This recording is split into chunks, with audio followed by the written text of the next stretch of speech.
Hamza would slap 90% of you for how you're doing nofap. And honestly, I used to be one of you.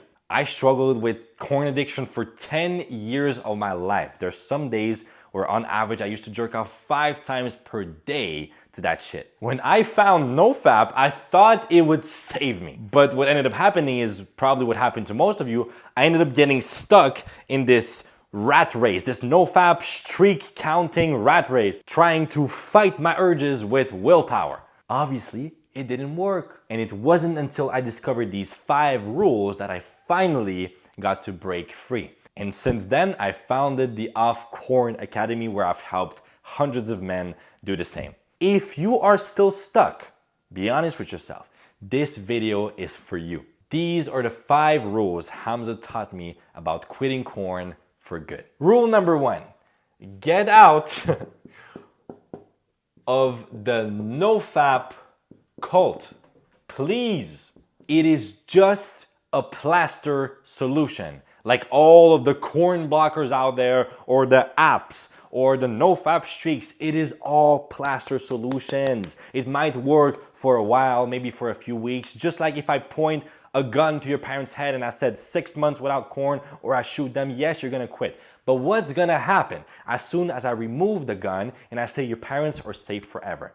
You're gonna go right back to it within a few weeks. Why? Because all of that stuff was just a plaster solution. It didn't deal with the root cause, which is your desire to watch it. Yes, my friend, you can reprogram your desire to watch it. You don't need to fight it all the time. You don't need to resist it, because whatever you resist persists. And by definition, if you're in a fight, it means you have an opponent. So you're giving your opponent some power. In reality, it's just pixels on a screen. Like, realize that. Please. It is just a choice you're making. It is a choice based on the subconscious associations you have made to corn. That is the root cause, and that is where we need to do some inner work. And talking about that, before I dive deeper into all the other rules, I just want to make sure you know that all of the information and action steps I'm about to give you are enough for you to solve that problem by yourself. You absolutely don't need to give me any money, buy my coaching programs, join my community, none of that stuff.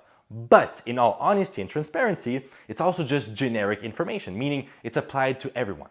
If you want to solve that problem even faster, you want to get my own personal help, where I've done that with hundreds of men, and you want us to dive deep into your own unique situation and build a unique action plan for you, then you can schedule your completely free coaching session with me. The link is in the description. Okay, back to that stuff. Rule number 2. Corn is the symptom, not the problem.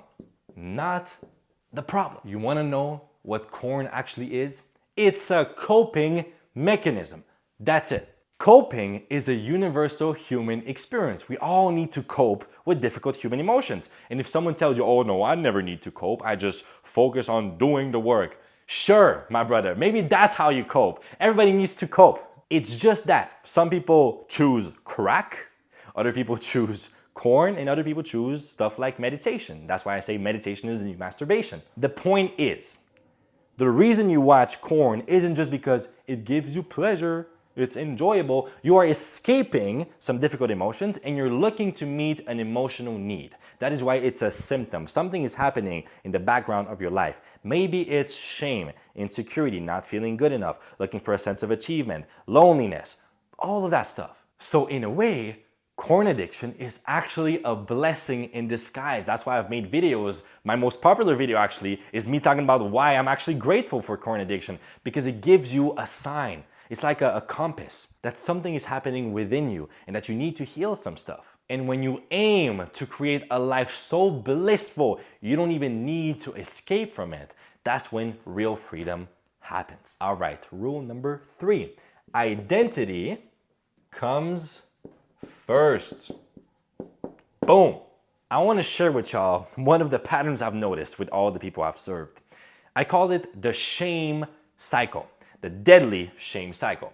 What happens is, so many guys, when they relapse, they have so much pain, it sucks, and I feel it, I've been there so many times. And so you go, I never want to experience that emotion ever again, so what I'm going to do is I'm going to promise that I'll never ever do it again. This is the last time, for real, for real, for real. This time is the last time, never again. How many times have you said that, and then a few days or weeks or months later, you're right back to it?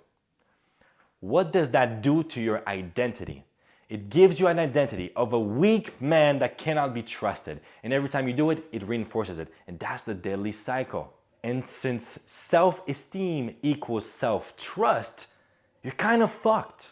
Be very careful with the promises you make to yourself. If you're not 100% committed and you do whatever it takes, you take the action necessary. If that's joining the community, that can be it. But unless you're absolutely certain that this is the last time for real, don't make that promise. Because if you don't keep it, it's just gonna reinforce the weak identity. It's just like when I see comments on other corn videos, and not corn videos, corn recovery videos on YouTube. And I see comments and they go, as a corn addict, it's like, pause, brother. What do you mean as a corn addict? How is that supposed to help you? Wait a minute. Do you think that calling yourself a corn addict is actually serving you to transcend that identity, or is it reinforcing it? Come on. You are not a corn addict. That's just a little label. You have made choices in the past, but the past doesn't equal the future. The past doesn't equal the present even. Instead, start building proof. Start focusing on the wins you've got, the moments where you actually kept your promise, and be impeccable with your word. Rule number 4, the danger of cheap dopamine. Cheap dopamine.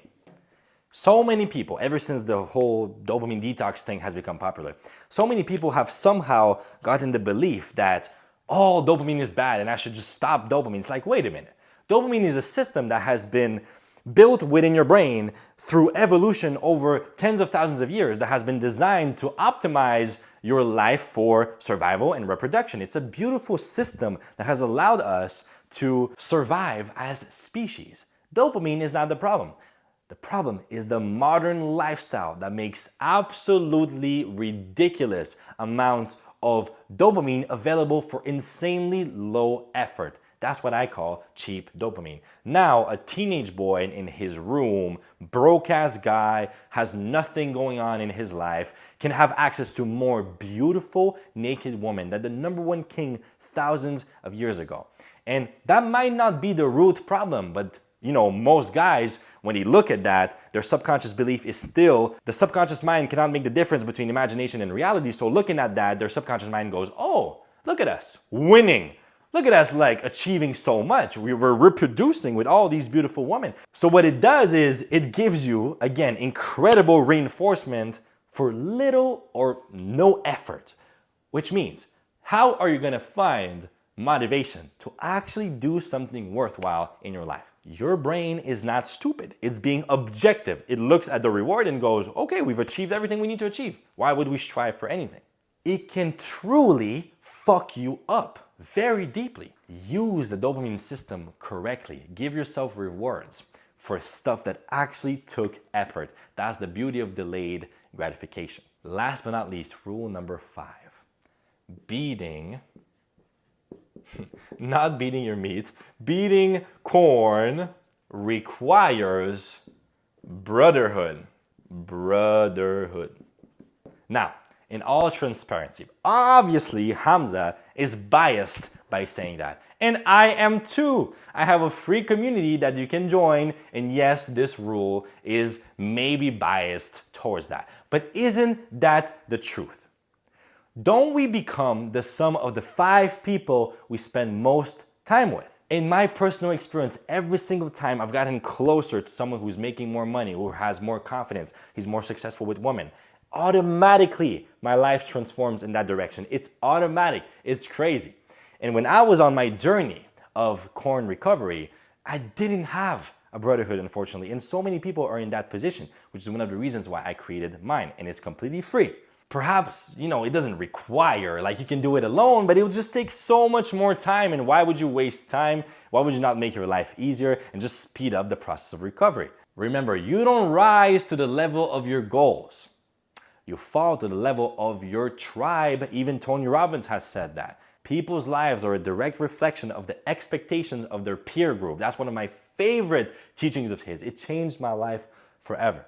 So my brothers and maybe sisters, that was all for me today. Hopefully it served you, you got some value from that. If you resonated with it, you want to learn more, or maybe you want my personal help with something that is unique and that you can't really get your answer based on a video like this, then you can schedule, again, a completely free call with me, or just subscribe to this channel and look at more content eventually. So much love. Thank you for watching until the end, and I'll see you here very soon in another video.